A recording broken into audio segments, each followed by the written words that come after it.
नमस्कार, मैं खुशबू राय।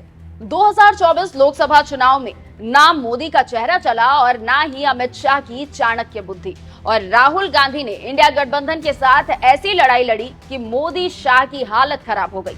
अब उसी को लेकर राजनीतिक विशेषज्ञों का कहना है कि अमित शाह का हथियार कुंद हो गया है। इस पर यह खास रिपोर्ट देखिए।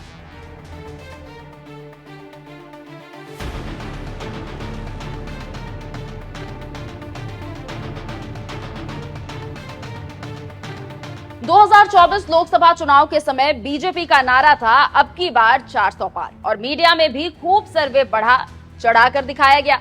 और सर्वे तो ऐसे आने लगे मानो पक्का 400 आने ही वाले हैं। लेकिन जब भारत की जनता ने अपना फैसला सुनाया तो मोदी समर्थक और गोदी मीडिया दोनों के पसीने छूट गए, क्योंकि बीजेपी को 400 की जगह 240 सीटें ही मिली। फिर क्या था, मोदी शाह की चाणक्यगिरी पर सवाल उठने लगे और अब तो 4 राज्यों के चुनाव में मोदी मास लीडर और चाणक्य अमित शाह का हर दाव फेल हो रहा है और दोनों नेता प्रचार से डरने भी लगे हैं।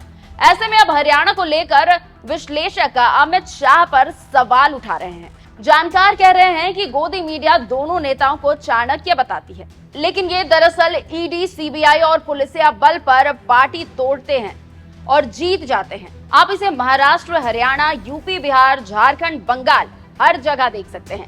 लेकिन जैसे ही विपक्ष इस रणनीति को समझा, मोदी शाह के पसीने छूटने लगे और अब तो सारी चाणक्यगिरी सामने आ गई, क्योंकि हरियाणा और जम्मू कश्मीर में सर्वे बता रहे हैं कि बीजेपी बुरी तरह से हार रही है। ऐसे में राजनीतिक विश्लेषक का कहना है कि आखिर कहां है अमित शाह की चाणक्यगिरी। जानकारों का कहना है कि अगर आप 2024 के चुनावों को देखें तो बीजेपी को इसमें शुरुआती सफलता भी मिली, लेकिन हरियाणा में जेजेपी और आईएनएलडी इस बार विधानसभा में अपने लिए जमीन ढूंढ रहे हैं। उनके सफाई के लक्षण तो पिछले लोकसभा में ही दिख गए थे। इस बार विधानसभा चुनाव में निर्दलीय बड़ी भूमिका निभा सकते हैं और इस बार ये कहा जा रहा है कि विधानसभा में उनकी संख्या कम होने वाली है। लेकिन ये मौसम अब तेजी से बदलने लगा है। इसी कारण हरियाणा में बीजेपी की रणनीति उल्टी पड़ने लगी है। आप जानते हैं कि कश्मीर और हरियाणा में उम्मीदवारों की लिस्ट को लेकर बवाल हो गया।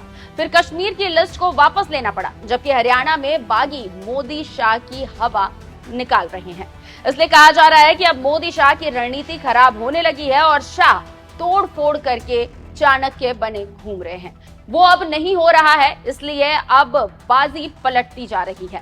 इसे आप हरियाणा की पहली लिस्ट से देख सकते हैं, जहां उम्मीदवारों ने मोदी शाह को ठेंगा दिखाते हुए ताल ठोक दी है और लड़ाई के मैदान में है।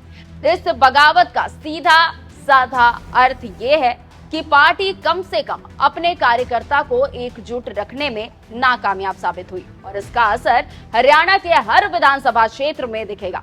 मतदाता बीजेपी को नुकसान पहुंचाएंगे, जिससे बीजेपी की कई सीटों पर हार निश्चित है।